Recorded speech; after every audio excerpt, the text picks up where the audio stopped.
Hey everyone, welcome to Area 616. And Merry almost Christmas. Tomorrow will officially be Christmas Eve, so I figured what better character to celebrate this with than good old sweet Christmas himself, Luke Cage. And Netflix recently renewed Luke Cage for a second season, so of course that got my brain going. What will happen in it? And who will come back, and what new characters will we see? Well, today I've narrowed it down to 5 things that I'd really like to see in Luke Cage Season 2. So let's get started. And remember to leave a comment below and tell me what you guys would like to see, or even what you thought of Luke Cage Season 1. But let's get going. Spoilers for Luke Cage Season 1 follow.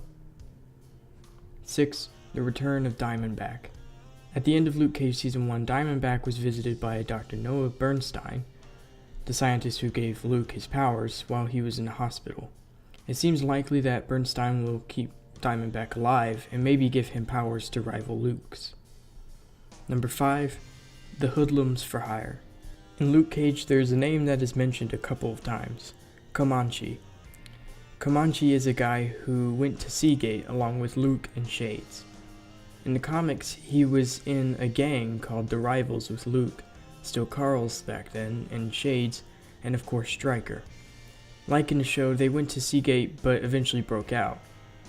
In the show, we see that Shades got out, so it can be assumed that Comanche did too. Perhaps in Luke Cage Season 2, we could be introduced to Shades and Comanche Hoodlums for Hire. This would also offer the opportunity to further explore Luke Cage's past. 4. Misty Knight's bionic arm. This one might seem a little too out there for the Netflix shows, but Simone Missick, the actress who plays Misty, has teased it a couple of times, saying she'd really like to see it happen.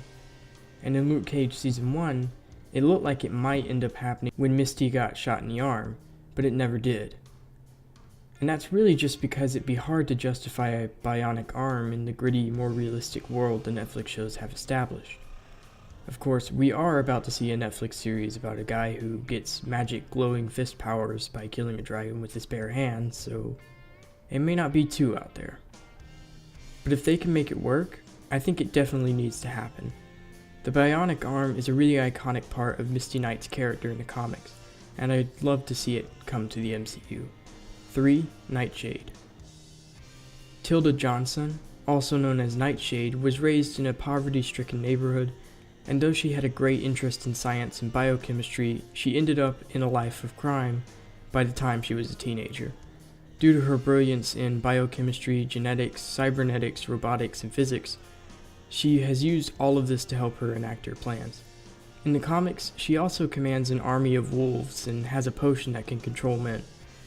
While I doubt those things would end up in the show, I'd still like to see some version of her character appear. 2. More Mariah Dillard and Shades.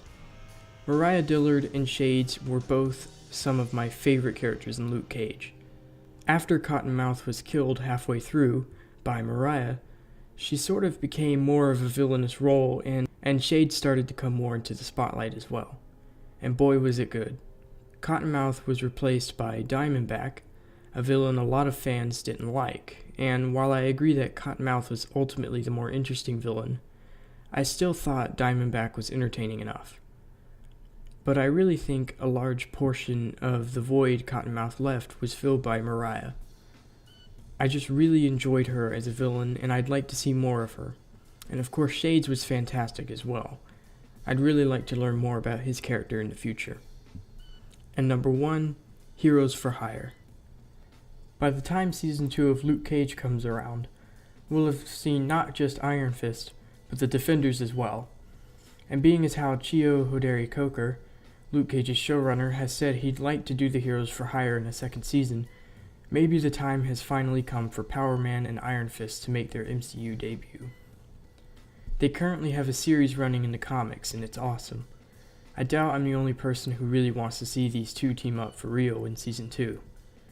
We'll see them work together in the Defenders, of course, but Luke Cage Season 2 would be our first time really seeing them team up and become the Heroes for Hire. But that was 6 things that need to happen in Luke Cage Season 2. Of course, there are many other things that it'd be cool to see, like Bushmaster, for example. but I excluded him as he and Diamondback are similar in more than one way, so it could get repetitive if they were both there. But anywho, is there anything you think I missed? What would you guys like to see in Season 2 of Luke Cage? What would you guys like to see in Season 2 of Luke Cage? Let me know in the comments below. Thanks for watching and happy holidays.